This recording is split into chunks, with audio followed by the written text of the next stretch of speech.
Alright, so while editing, I realized this video is a little longer than it needs to be, so I've cut it into chapters so that if you need to see something, you can see more of what it is. Essentially, all the dynamic objects are exactly the same, it's just some slight differences. So if there are any questions or comments, just leave them in the comments, I'll get to it. What's going on, guys? Today we're going to be going over dynamic objects inside the UHFPS kit.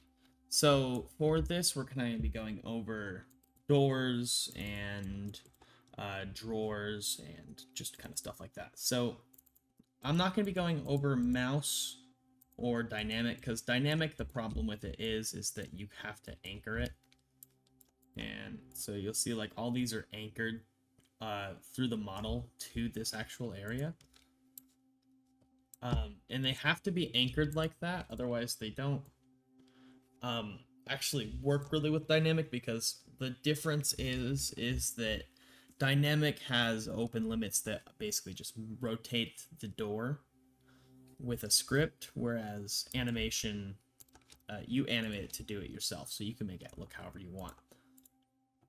And this one relies on the door actually being anchored to the frame, so it doesn't really work that well for most applications. Now, if you have a door that has a frame and it's anchored, this is perfect, and it's actually better than animating it, because it uses, I believe it uses less processing. Mouse, you get around that by using a hinge, but I personally kind of hate that. I don't really like them, so, but you'll see this hinge joint, which is basically an anchor along where it's allowed to move, so you see it's anchored right there. And yeah, so we're going to be using animation for all of these different things that you can see here. And yeah, pretty simple to do. So let's say you have a door and you want to make it open. So for this, I'm actually just going to grab this basic door frame that they provide. And you'll click on the door, you'll add a dynamic object script, and you'll go ahead and make this an interact part of the layer. And yes, change children. So now we would set the door to the target. Make sure it's set to animation, because that's what we're using for this. Add an animator. From there, you would create an animation clip. You could put this pretty much wherever you wanted. I'm going to just put it in the assets folder as open door. It exists because I did this a little bit earlier. And then I'm just going to animate it. I'm going to first copy the components of the transform, and then I'm going to basically just rotate it around like this, just on this axis, so you don't cause any issues. And then I'm going to paste the component values. This kind of locks the into place. And then I'm going to go over here to 1 second roughly. I'm going to open it. Now, sometimes it doesn't always work that well. So sometimes you do have to open it and then kind of shift where it is to make it look better. But this isn't really an animating tutorial, so I won't really go into that. From that, you will have 3 different triggers in here. So we'll have open, close, etc. So from the default state, it'll be empty. So from our entry state, we'll call this default state to the empty one. So we'll call this empty emoji or whatever. And then we're going to add a trigger called open, add another trigger called close, and from empty, we're going to make a transition here and duplicate this. We're going to call this close door. It's going to use the exact same animation. Okay, so I don't know what's going on with my recording software, but it keeps stopping recording for some reason. I'm not quite sure why, but that's kind of weird. So we're gonna just kind of keep an eye on it, I guess. But so we're gonna make a transition from any state to here. And the condition for this is going to be close. The condition for this one will be open. And I believe I showed this earlier, but yeah, you're going to add 2 triggers just like that, open and close. And then from scene, we'll have our little thingy here. And the animator, just drag it right here into there. And then open, close, and then you can add a sound clip if you wanted. So door open, and then door close. I'd recommend putting it to like half volume because a lot of game developers, what they do is they make it too loud. And so now we can add a event trigger, and I want to add a jump scare. So we're going to add an event trigger here. Let's go ahead and create a new empty object, and we'll call this jump scare trigger on event. Then we'll go like right here, and we'll copy the component for the jump scare. We'll go down to jump scare trigger event, paste the component as new, and set this to event. And then from there, we'll throw that in there and say trigger jump scare. And now last thing we need to make sure we have here is a box collider or a mesh collider or whatever you would like to use. I'm going to use a box collider specifically for this, and then for the frame I'm going to use a mesh collider. So from there, theoretically, this is an interact, so theoretically this should work and it should jump scare us when we open it. Theoretically, that's why I say that, because it's, you know, usually it should work, but sometimes for some reason I always miss something when I'm doing these videos. So let's go over here and click E, and yep. Oh, there's one problem because we forgot to do one thing. So it does work theoretically, and we could even close it, but it's going to continue to do that. And the reason it's doing that is because we have this right here set to loop. Now, obviously, we shouldn't have that set to loop, so. Now, if we walk over there, we'll get jump scared, but, close it. I think, yeah, okay, so it only plays once. But, and we can't open it from both sides. It'll only open one side, though. But if you, like, this door, you see, you can open it from both sides. And another thing, just kind of to make it look better when people are playing a game, is to add a title override. So custom or interact title, override title, and override use. So you say is dynamic if you wanted to change like the tag, like actually I don't know what that is. Oh yeah. So if something's true, so like let's say you have a script, and if something's true, you want it to be that name. If not, then it should be that name. But for this one, I'm actually not going to use localization, so put a star if you don't want to use that. Make sure you put a star if you don't want to use localization. It'll cause errors if you don't. So we're going to call this door, and then open. And I like to add a little floating icon, object. That's not the right one. Floating icon. I don't remember which one it is. I think it's this one. Object is okay. Yeah, so it's this one. Right? Yeah. So it's that one. Go ahead and save that. So now we have a door that works and jump scares us if we wanted it to or not. And so like let's say we wanted it to be locked, right? So we have our door here. And actually, I think I'll do locking doors in the puzzles. However, if you wanted to do like a key, you would say inventory item, and then whatever key you wanted it to be. So like, if you had a key 1, for example, and you wanted them to unlock it with key 1, you could even add actually some really cool stuff, locked motion.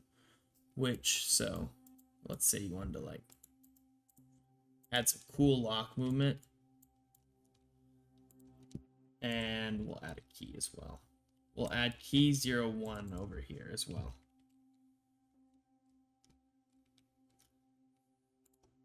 And that is in prefabs. So key 0, 1, that's the one we need. All right, awesome. So now it's locked, and if we need to unlock it, bada boom, bada bing. Should work perfectly. So if we don't have any keys, obviously it doesn't open. There's no locked sound, so it doesn't do anything really. And then if we get a key, we come over, unlock. Wow. Obviously, you need to have sound effects. It doesn't automatically generate unlock sounds. So see if you go down here, you got unlock sound, lock sound, and all that and stuff. And then you have like locked settings, locked motion, and all that. So you can also do events for if you try to interact with it while it's locked, while it's unlocked, or when it gets unlocked, and all that.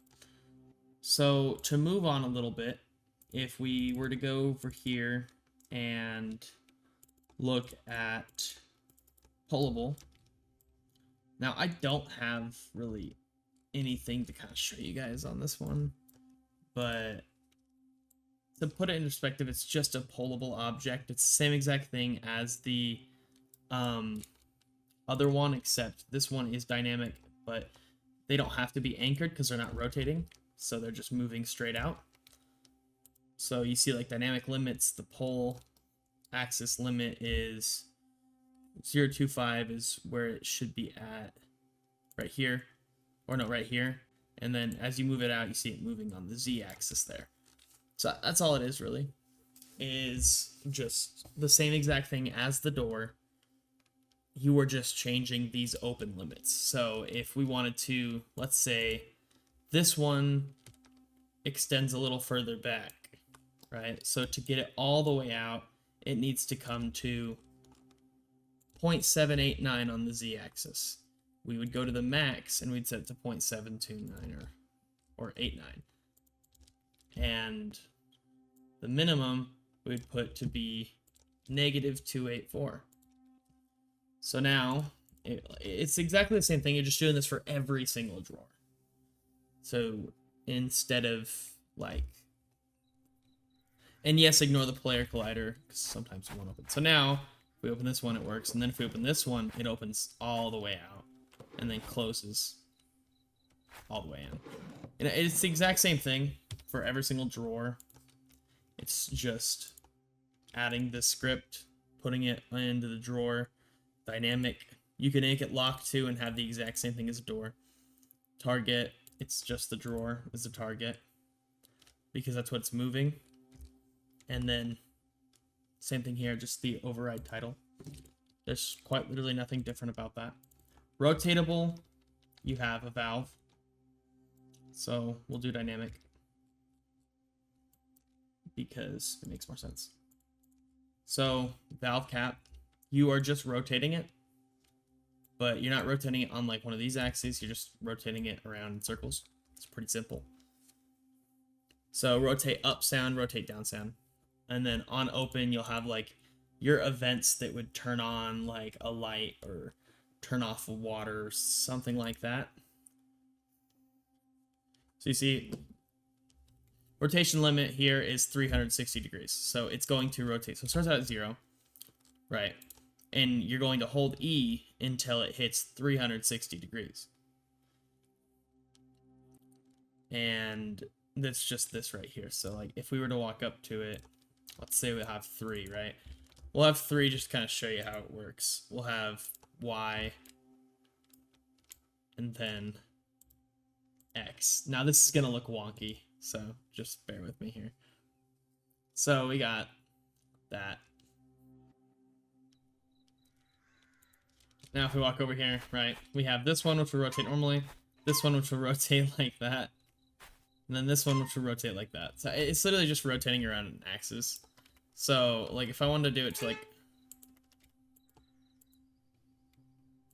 right, so but if you set it over, so yeah, so now like should just keep rotating until I hit, oh no, so it does have a stop. Does it? Wait, does it? Oh, that's because it's the wrong one. which one is it? Is that one the X one? Alright, it's gonna break. But, I mean, it's pretty simple. Rotation limit. There is, which one is that one? That's what I'm looking at right now. So if I ever set that like up, it would obviously be at its rotation limit here. So it had a stroke. But dynamic settings, rotation speed, the rotation curve here. So like it's going in a straight line, right? Basically, because it's linear. Now I should probably set this back to 360 because it's breaking things. And you know, it's pretty simple. It's just rotating it around this axis. And then, like, if I want to do, like, make it faster, you see, like, you just boop, and then, you know, I don't really know how else to explain it, really.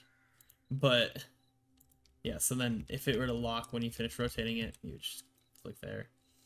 And then the only difference between this, the door, the drawer, and even the switch is just, it looks a little different. So instead of it being a pole limit, it's a rotation limit, so 360 degrees. And then rotation speed, and then hold to rotate if you want to hold, or you want to press E. Lock when it's done. Should they lock the player? Should the player not be able to move?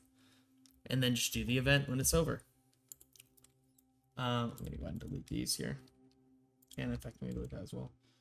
And then switchable is quite literally the same thing, but this one I believe is bound as well, or anchored. So if you rotate it, it'll go up like that. So same thing again. Dynamic limits. This one, starting angle, it shows you how it's gonna work. So it's gonna basically rotate the handle, which is why the handle's a target, however which way you want it to go. So if I wanted it to be in the middle here, then I would set the max angle to that, and then like just do that, right? And then you've got yourself a switch. I don't know how this would be locked, but you could make it locked. And then just your open events, close events, and your sounds, and then dynamic settings, switch speed, how fast do you want it to go, do you want it to lock when it's over.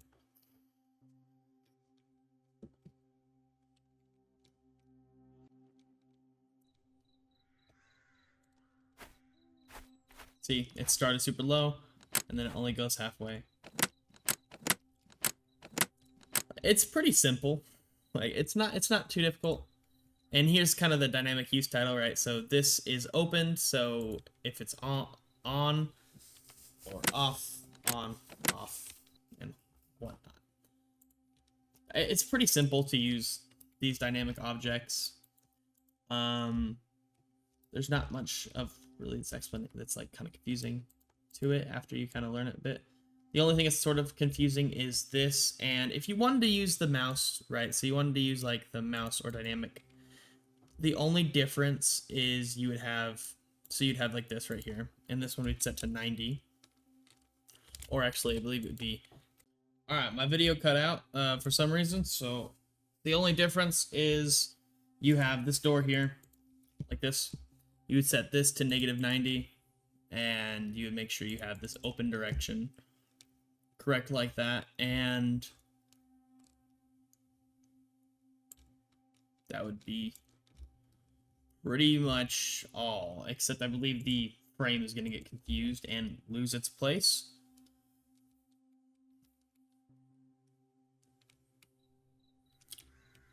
Real quick, oh, and make sure it's this one too. So yeah, it gets a little confused right there, but so yeah, opens, close. Oh, and that's why, because it thinks it's open. But I mean, if you were opening it that way, I guess it would work. I don't know why it's doing that, but yeah, I mean that's the basic difference. Obviously, that one's a little broken, but I think it's just to do with this here. I think that it's supposed to be X or something. I don't know. It has the same thing here. Z negative, Y negative. 980. Oh, that's Y, because I have it set to Bet you it works now.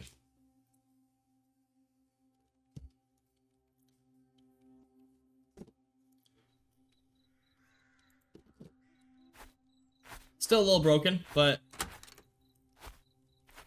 it opens the right way now. Just oh yeah, super slowly. But yeah, I mean, so it works. It works the right way. It's just a little messed up in position for some reason. But I mean, that's the basic principle of the dynamic objects in this asset pack. Let me actually just pull up the documentation to make sure I didn't miss anything. But I don't think I did. So yeah, let's look at this just to make sure that I didn't actually forget anything. If we go down here to dynamic objects, add the dynamic object component, choose what type you want to use. You have to add a hinge joint, and here's, so yeah, if you want to do like the hinge joint, you can kind of find the stuff for it here. And that's, yeah, I mean, even the documentation doesn't really go over it that much. It's kind of difficult to like go over it too much because it's pretty simple, but it can be complicated if it's your first time looking at it. And then obviously I don't ever recommend using, I don't like dynamic, I like animation, big animation guy. So yeah, but that's pretty much it. That's how you do that. Pretty simple, straightforward. If you guys have any questions, feel free to leave them in the comments, and hope you all have a great day. And yeah.